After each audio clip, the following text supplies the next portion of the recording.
அஸ்ஸலாமு அலைக்கும். Welcome to Binu's kitchen. இன்னைக்கு நம்ம ஒரு ஃப்ரிட்ஜ் டீப் கிளீனிங் வீடியோ தாங்க பார்க்க போகிறோம்.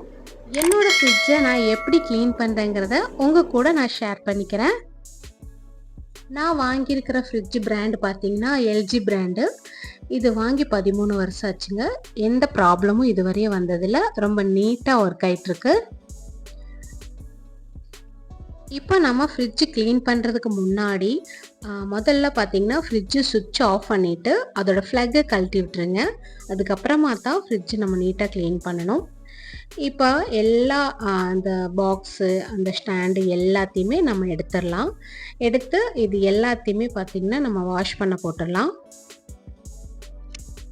இப்போது ஃப்ரிட்ஜில் இருக்கிற எல்லா பாக்ஸு ஸ்டாண்டு எல்லாமே வாஷ் பண்ண போட்டதுக்கப்புறமா இந்த ஃப்ரிட்ஜு க்ளீன் பண்ணுறதுக்காக இங்கே ஒரு 4 லிக்விட் ரெடி பண்ணுறேங்க. அதாவது 1 டம்ளர் அளவுக்கு வினிகரு, 1 டம்ளர் அளவுக்கு தண்ணி, ஒரு 2 ட்ராப்ஸ் விம் லிக்விட் போட்டு இந்த ஸ்ப்ரே பாட்டிலை நல்லா மிக்ஸ் பண்ணிவிட்டு ஃப்ரிட்ஜு ஃபுல்லாக எல்லா சைடுமே ஸ்ப்ரே பண்ணி விடுங்க. டோரில் ஃப்ரிட்ஜு உள்ள எல்லா சைடுமே ஃபுல்லாக ஸ்ப்ரே பண்ணி விட்டுருங்க. ஸ்ப்ரே பண்ணி விட்டதுக்கப்புறமா ஒரு 5 நிமிஷத்துக்கு வெயிட் பண்ணுங்கள். அப்போ தான் அந்த அழுக்கு எல்லாமே அந்த லிக்விடில் ஃபுல்லாக பளிச்சுன்னு வந்துடும். இப்போ 5 நிமிஷம் கழிச்சதுக்கப்புறமா எங்கிட்ட பார்த்தீங்கன்னா இந்த மாதிரி ஒரு ஸ்பாஞ்ச் இருக்குது. இது புதுசு, நான் யூஸ் பண்ணாதது. இது நான் யூஸ் பண்ணிகிட்ருக்கேன், இந்த பிங்க் கலர். இந்த ஸ்பாஞ்சு வச்சுட்டு இந்த ஃப்ரிட்ஜு ஃபுல்லாமே நம்ம தொடச்சி எடுத்துக்கலாங்க. இந்த மாதிரி ஸ்பாஞ்சு பார்த்திங்கன்னா க்ளீன் பண்ணுறதுக்கெல்லாம் ரொம்ப நல்லா கம்ஃபர்டபுளாக இருக்கும். இது எல்லா டிபார்ட்மெண்ட் ஸ்டோர்லேயும் கிடைக்கும்.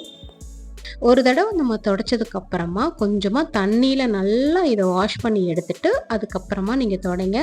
இதே மாதிரி ஒரு 2-3 தடவைக்கு, அதாவது ஃப்ரிட்ஜுக்குள்ளே எல்லா சைடுமே நீங்கள் துடைக்கும் போதெல்லாம் இந்த மாதிரி வாஷ் பண்ணி அதுக்கப்புறமா நல்லா தொடச்சி எடுத்துருங்க. அப்போ தான் இந்த அழுக்கு எல்லாமே நல்லா க்ளீனாக நீட்டாக வந்துருங்க. இப்போ பார்த்தீங்கன்னா ஃப்ரிட்ஜுக்குள்ளே ஃபுல்லாக நம்ம க்ளீன் பண்ணி எடுத்துட்டோம். இனி அடுத்ததாக ஃப்ரிட்ஜோட டோர், அதுவும் இதே மாதிரி நீட்டாக க்ளீன் பண்ணி எடுக்கணுங்க. அதுக்கு இப்போ நம்ம இருக்கிற தண்ணியை அதை அப்படியே நம்ம கீழே ஊற்றிட்டு வேறு ஃப்ரெஷ்ஷாக புது தண்ணி எடுத்துக்கோங்க. எடுத்துட்டு இந்த கிளாத் நல்லா வாஷ் பண்ணிவிட்டு அதுக்கப்புறமா இந்த ஃப்ரிட்ஜோட டோரும் நல்லா க்ளீனாக தொடச்சி எடுத்துக்கலாங்க. இப்போ ஃப்ரிட்ஜோட டோர் ஃபுல்லாகவே நம்ம க்ளீன் பண்ணி எடுத்ததுக்கு அப்புறமா பார்த்தீங்கன்னா ஃப்ரிட்ஜோட கார்னரில் லப்பர் மாதிரி இருக்கும் பார்த்தீங்களா, இந்த கார்னர் ஃபுல்லாக அதில் பார்த்தீங்கன்னா ஒரு ப்ரஷ் வச்சு நம்ம க்ளீன் பண்ணி எடுக்கணும். அதாவது இதுக்குன்னு ஒரு ப்ரஷ் வாங்கிக்கோங்க. நம்ம யூஸ் பண்ணுற ப்ரஷ் எடுக்க வேண்டாம். இந்த ஃப்ரிட்ஜு வாஷிங் மிஷினுக்குன்னு நம்ம ஒரு ப்ரஷ் வாங்கி வச்சுக்கலாங்க. அதில் இந்த மாதிரி கார்னரில் ஒரு லப்பர் மாதிரி இருக்குது பாருங்கள் ஃப்ரிட்ஜோட டோரில். இதில் எல்லாம் பார்த்தீங்கன்னா நல்லா தேய்ச்சி விடணுங்க. நல்லா தேய்ச்சிங்கன்னா அந்த அழுக்கு ஃபுல்லாக க்ளீனாக வந்துடும் பாருங்கள். இந்த மாதிரி நல்லா பாருங்கள் எவ்வளோ அழுக்கு வருதுன்னு. நம்ம ஸ்ப்ரே பண்ணி விட்டுட்டு அதுக்கப்புறமா இந்த ப்ரஷ் வச்சு நல்லா க்ளீன் பண்ணி விடணுங்க. நம்ம வெறும் கிளாத் வச்சு துடைக்கிறதுனால இந்த அளவுக்கு அழுக்கு வராதுங்க. கண்டிப்பாக ப்ரஷ்ஷில் தேய்க்கும் மட்டும்தான் இந்த அளவுக்கு அழுக்கு வரும். இப்போ எல்லாமே தேய்ச்சதுக்கு அப்புறமா கிளாத் வச்சு நம்ம நீட்டாக தொடச்சி எடுத்துக்கலாங்க. எல்லாமே ஃபுல்லாக நம்ம அந்த கார்னர் ஃபுல்லாகவே அந்த லப்பர் ஃபுல்லாக நம்ம ப்ரஷ்ஷால் தேய்ச்சோம் இல்லையா, அதை அப்படியே க்ளீனாக தொடச்சி எடுத்தோன்னா நல்லா நீட்டாக க்ளீனாக ஆயிருங்க. அவ்வளோதான். இனி அடுத்ததாக பார்த்தீங்கன்னா ஒரு வெட் கிளாத் எடுத்துக்கோங்க. இந்த மாதிரி நான் ஒரு மைக்ரோ ஃபைபர் கிளாத் எடுத்திருக்கேன். உங்ககிட்ட மைக்ரோ ஃபைபர் கிளாத் இல்லைன்னா ஏதாவது ஒரு பனியன் கிளாத், ஏதாவது ஒரு ட்ரையாக இருக்கிற கிளாத் எடுத்துட்டு நல்லா ஃப்ரிட்ஜு ஃபுல்லாக நம்ம எங்கெல்லாம் க்ளீன் பண்ணி எடுத்தோமோ அங்கெல்லாம் ஒரு ட்ரை கிளாத் வச்சு நல்லா நீட்டாக அந்த மாதிரி தொடச்சி எடுத்துருங்க. அவ்வளோதாங்க, சூப்பராக நீட்டாக க்ளீன் ஆயிரும்.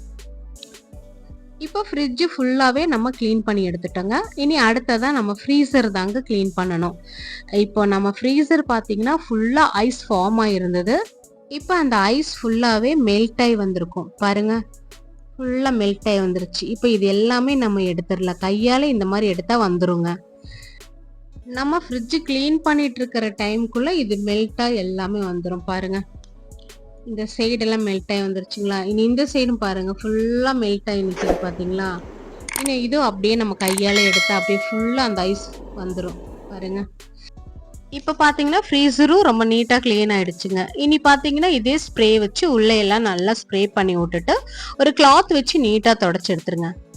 இந்த ஃப்ரீசரில் நான் கவனிக்காமல் விட்டது என்னன்னா, நான் செஞ்ச தப்பை கண்டிப்பாக நீங்களும் செஞ்சிடாதீங்க. நம்ம வீட்டு பசங்க பார்த்தீங்கன்னா, ஃப்ரீசர்ல பார்த்தீங்கன்னா, ஐஸ்கிரீமு இல்லன்னா ஐஸ் கியூப் வச்சிருப்பாங்க. அது பார்த்தீங்கன்னா, டெம்பரேச்சர் வந்து ஹைல வச்சிருப்பாங்க. எப்பவுமே 2ல வைக்கிறது தான் கரெக்ட்டானது. ஹைல வச்சதுக்கப்புறம் அவங்க அத எடுத்துட்டு போனதுக்கப்புறமா, அதே ஹைலயே இருக்கும். கம்மியா வைக்காம போயிருவாங்க. அதனால தான் இந்த அளவுக்கு ஐஸ் ஃபார்ம் ஆயிருது.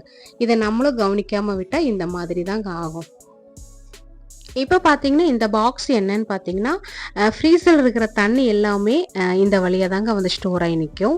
அத நம்ம கழட்டி இந்த மாரி நீட்டா, கிளீனா கழுவி எடுத்து வச்சுட்டு, அதே இடத்துல செட் பண்ணி வச்சிரணும். இது பார்த்தீங்கன்னா, மந்த்லி ஒரு தடவ கண்டிப்பா இந்த மாரி பண்ணுங்க. இல்லன்னா இதுலருந்தும் பார்த்தீங்கன்னா, பேட் ஸ்மெல் வரக்கு சான்ஸ் இருக்கு. இப்போ ஃப்ரிட்ஜ் ஃபுல்லா கிளீன் பண்ணதுக்கு அப்புறமா கொஞ்சமா சால்ட் எடுத்துட்டு, ஒரு கிளாத் வச்சுட்டு, இந்த சால்ட்ட அப்படியே நம்ம ஃப்ரீசர் ஃபுல்லா இந்த மாரி டச் பண்ணி விட்டுங்க. ஃப்ரீசர் சுத்தியுமே டச் பண்ணி விட்டீங்கன்னா, உங்களுக்கு ஐஸ் வந்து சீக்கிரமா ஃபார்ம் ஆகாது. ஹெவில வச்சா கூட அவ்வளோ சீக்கிரம் ஃபார்ம் ஆகாது. அதுக்காக இந்த மாதிரி உப்பு எல்லா சைடுமே நீங்க இந்த மாரி டச் பண்ணி விட்டுருங்க.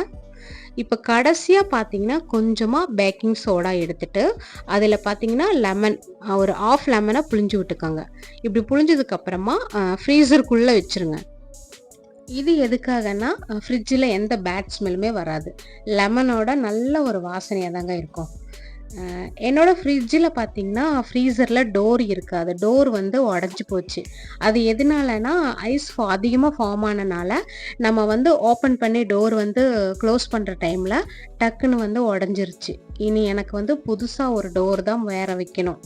அதனால தான் இந்த மாதிரி நீங்க ஐஸ் ஃபார்ம் ஆகாம பார்த்துக்கோங்க. எப்பவுமே கரெக்ட்டான டெம்பரேச்சர்ல ஃப்ரீசர வந்து நீங்க செக் பண்ணி பார்த்துட்டே இருந்துக்குங்க. அப்ப இந்த அளவுக்கு உங்களுக்கு ஐஸ் ஃபார்ம் ஆகாது. எந்த டேமேஜுமே இருக்காதுங்க. அது ஒண்ணு தான் நான் கவனிக்காம விட்டது. எப்பவுமே பார்த்தீங்கன்னா, ஃப்ரீசரோட டெம்பரேச்சர் 2லயே வைங்க.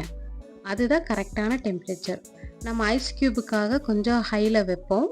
நம்ம ஐஸ் கியூப்லாம் எடுத்ததுக்கப்புறம் மறுபடியும் அதே டெம்பரேச்சர்லயே வச்சுருங்க. அந்த 2லயே வச்சுருங்க. அப்போ உங்களுக்கு இந்த அளவுக்கு ஐஸ் ஃபார்ம் ஆகாம இருக்கும். இப்ப பார்த்தீங்கன்னா, நீட்டா, கிளீனா எல்லாமே நம்ம ஃபிட் பண்ணிட்டோம். நம்ம கிளீன் பண்ணி வச்சிருக்கிற எல்லா பாக்ஸு, ட்ரே எல்லாத்தையுமே பார்த்தீங்கன்னா, வெயில்ல நல்லா கழுவி காய வச்சு ஃபிட் பண்ணி வச்சுட்டேன் எல்லாமே. இப்போ உள்ள எல்லாம் வேலை முடிஞ்சது. இனி பார்த்தீங்கன்னா, ஃப்ரிட்ஜுக்கு வெளியே டோரு 2 சைடும் பார்த்தீங்கன்னா, இதே ஸ்ப்ரே.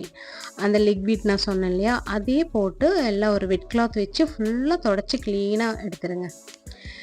இந்த மாரி எல்லா சைடும். அப்ப நீட் ஆயிரும். ஃப்ரிட்ஜ் ஃபுல்லாவே நீட்டா கிளீன் ஆயிரும். மந்த்லி ஒரு தடவை கண்டிப்பா இந்த மாரி டீப் கிளீன் பண்ணுங்க. அப்ப ஃப்ரிட்ஜ் ரொம்ப நீட்டா இருக்கும். இப்ப பார்த்தீங்கன்னா, இந்த ஃப்ரிட்ஜுக்கு கீழ எனக்கு ஒரு ட்ரே குடுத்துருப்பாங்க. வெங்காயமெல்லாம் போடுற மாரி. இதுதாங்க அது. இதுல நான் எதுவுமே போட மாட்டேன். ஏன்னா கரப்பான்பூச்சி தொந்தரவு வரும். அதனால இது எம்ப்டியாவே தான் நான் வச்சிருப்பேன். இப்போ பார்த்தீங்கன்னா, ஃப்ரிட்ஜ் ஃபுல்லா நீட்டா டீப் கிளீன் பண்ணியாச்சுங்க. இந்த வீடியோ உங்களுக்கு யூஸ்ஃபுல்லா இருக்கும்னு நெனைக்கிறேன். உங்களுக்கு இந்த வீடியோ பிடிச்சிருந்தா லைக் பண்ணி, கமெண்ட் பண்ணி, மறக்காம பினூஸ் கிச்சன் சேனல சப்ஸ்கிரைப் பண்ணுங்க. பாய்.